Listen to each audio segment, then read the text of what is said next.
sommes avec le président de l'Étoile Football Club Fréjus-Saint-Raphaël, Monsieur Barbero. Donc bonjour président. Bonjour. Merci de nous recevoir. Président, une première question suite à l'article paru dans Var Matin le 29 octobre concernant la convention qui lie le club à la CAVEM. Donc la CAVEM, je le rappelle, c'est la communauté d'agglomération Var-Estérel Méditerranée. Avez-vous une réponse à cet article? Alors concernant cet article, il faut savoir que le club n'a jamais été sollicité. Donc un beau matin, je me retrouve avec un article en première page avec un carton rouge concernant... En plus la veille d'un match. En plus la veille d'un match concernant notre club. Il faut savoir que des choses ont été dites dans cet article, mais la vérité concernant notre club et la CAVEM, c'est une convention qui est ici, où est-ce que notre club a des obligations.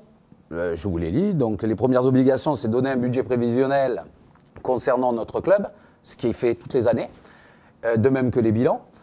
Notre budget est passé au crible au travers de la DNCG, organisme de la Fédération française de football, qui est plus que strict. Auparavant, on a bien vu que de nombreux clubs ont eu des sanctions, oui. Ont eu des sanctions, même des relégations. Notre club, depuis sa création, n'a eu a toujours eu oui, l'agrément. Un droit de continuer à exercer l'agrément de la fédération DNCG, pour continuer. Oui. Et aujourd'hui, donc ce premier point de ce fameux article 5 qui est relaté dans le journal, c'est celui-là. Donc ça a toujours été fait. Donc il y a une gestion en bon père de famille de l'Étoile. Il y a une gestion au plus près, sans aucune dépense autre qu'une rémunération et aucune dépense somptuaire qui a été faite. Le bilan, on peut le lire où on veut. La CAVEM là, toutes les années, donc il est consultable. Il s'avère qu'aujourd'hui, Monsieur Roger, qui a intenté une action au travers du tribunal administratif pour avoir ces éléments, c'est une action que Monsieur Roger mène entre lui et la CAVEM au travers du tribunal. Il n'y a aucun lien et aucune procédure engagée concernant notre club, car toutes les obligations de notre club concernant la CAVEM ont été réalisées pour finir un document prévisionnel des actions que nous devons faire qui a toujours été donné et un rapport en fin d'année des actions qui ont été faites qui a toujours été donné. Il faut savoir que ça fait, depuis la création de ce club, que tous ces éléments ont été donnés à la CAVEM et que nous n'avons jamais eu aucune remarque concernant ces documents, s'ils étaient pas assez fournis, s'ils étaient manquants. Donc aujourd'hui, les obligations qu'a le club au travers de la CAVEM ont toujours été remplies. Ce qui est dommage, c'est qu'on ne nous demande jamais notre avis. Concernant les réflexions de M. Roger, qui n'engage que lui, concernant des fameuses vacances de personnel pour donner ce rapport, le rapport a été donné le 31 août et il n'y a pas d'histoire de Noël ou pas Noël.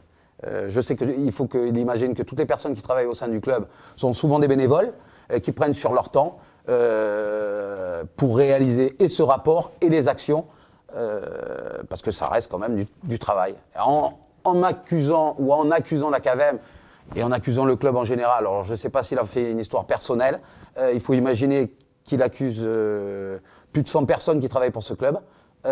C'est dommage, parce que à la rigueur, moi, ça me fait pas beaucoup de peine, mais pour certaines, ça les touche profondément. Bien sûr, c'est clair.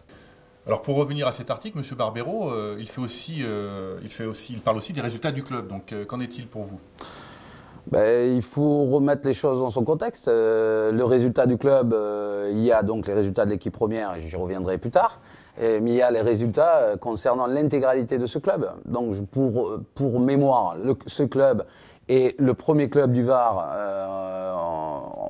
au football, un des 17 plus grands clubs au niveau national. Au niveau des licenciés, vous voulez dire, hein? Au niveau des licenciés. Concernant les résultats... 850, je crois, c'est ça. Oui, 850. Concernant les résultats des jeunes, je crois qu'on est...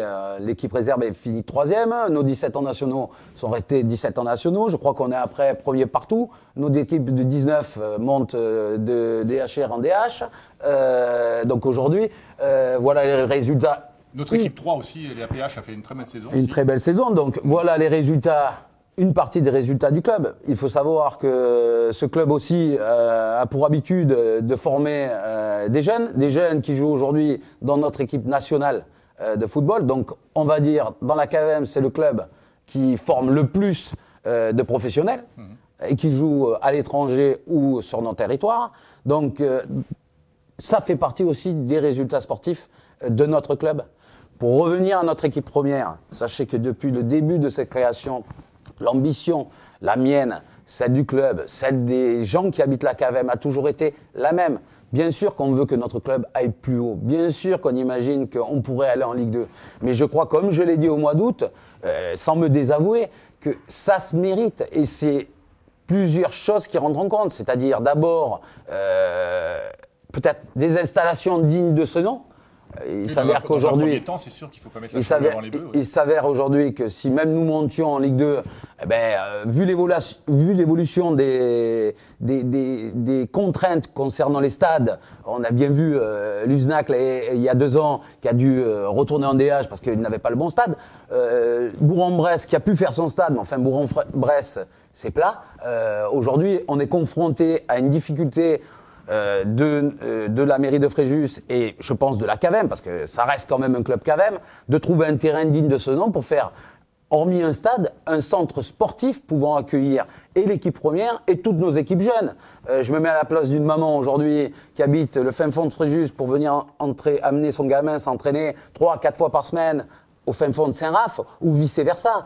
Je veux dire, c'est compliqué pour nos jeunes, c'est compliqué pour notre équipe première de venir on est dans leur vestiaire, de venir se changer ici pour les jouer à droite ou à gauche ou sur un terrain qui est mis à notre disposition, qu'on a réussi à homologuer pour la DH, mais où est-ce qu'on partage ça avec la course à pied, l'athlétisme. Aujourd'hui, ça se joue à des détails. On imagine monter dans les 40 clubs professionnels français, 40 clubs. Imaginez le nombre de clubs qu'il y a en France. On est 40e. Aujourd'hui, on est 55e. Je veux dire, pour monter à cette 40e place, pour arriver en Ligue 2, si c'est pour monter et redescendre, aucun intérêt. On va plus appauvrir le club, on va en subir les conséquences. On a vu de nombreux clubs voir par l'exemple d'Arles-Avignon aujourd'hui qui est même en DH, alors qu'ils étaient tout à l'heure en Ligue 1 il y a 4 ans. Donc aujourd'hui, il faut savoir ce qu'on veut. Je pense que si vraiment on aime sa ville, si vraiment on aime le football, si vraiment cette CAVM qui a évolué, qui était Fréjus-Saint-Raphaël au début, qui s'est rapproché de Puget, de Roquebrune et des Adrets, avec qui je m'entends aujourd'hui très très bien, avec qui j'ai des relations avec les présidents, qui nous mettent comme club phare, comme club dont ils ont besoin et qu'on associe aussi à la formation de nos jeunes. Si on veut vraiment essayer de rêver, peut-être rêvons à notre dimension. Rêvons que peut-être aller voir les dimanches nos gamins, peut-être on peut y prendre du plaisir. Peut-être que de venir le vendredi encourager notre équipe de nationale et être derrière eux. Peut-être qu'on va rêver et que le soir, on aura vu peut-être un bon match de national. Ça a quand même une certaine valeur. Plutôt que d'imaginer d'être quelqu'un d'autre, alors peut-être on n'est pas aujourd'hui capable de l'être. Je pense qu'on a tous envie, dans ces moments difficiles, de rêver mieux parce que c'est compliqué, le monde économique est difficile. Donc c'est vrai qu'on a besoin de voir différemment ou d'imaginer les choses différemment. À côté, ça nous permet d'avoir des envies autres. Mais peut-être qu'aujourd'hui, on n'imagine pas que c'est difficile aussi de gérer un club de football, de se mettre à la place de tous les gens qui m'aident au travers de cette mission. Et moi, tous les jours, j'ai l'impression de réussir à contrario de ce qu'on peut imaginer. Il faut aujourd'hui peut-être se gargariser et être comblé de petites en attendant meilleur. En attendant meilleur. J'ai aujourd'hui un coach qui s'appelle Monsieur Pilorget, qui est Fréjus-Raphaëlois. Son passé n'a plus, voilà, il est légitime sur tous les points. C'est difficile d'avoir un club national entre Marseille, Nice et Monaco. C'est difficile d'être dans cette division. On a des loyers qui sont chers, tout est compliqué.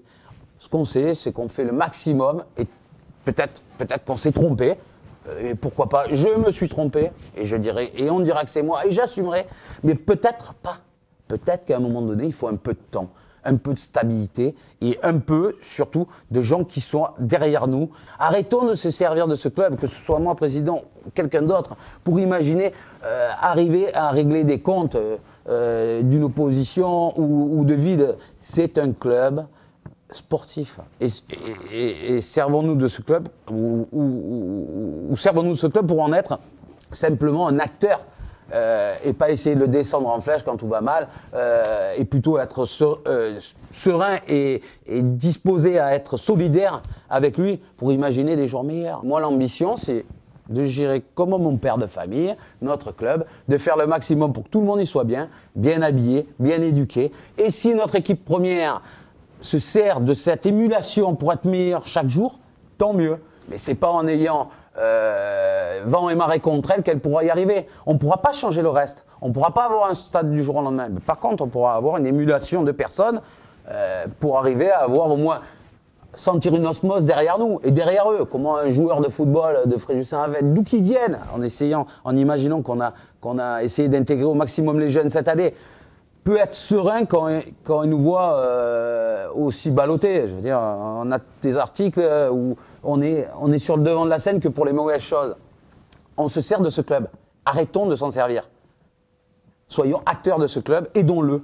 Merci Président de nous avoir accordé cette interview. Et juste une petite précision, donc cette interview a été réalisée donc, avant le match de Sedan.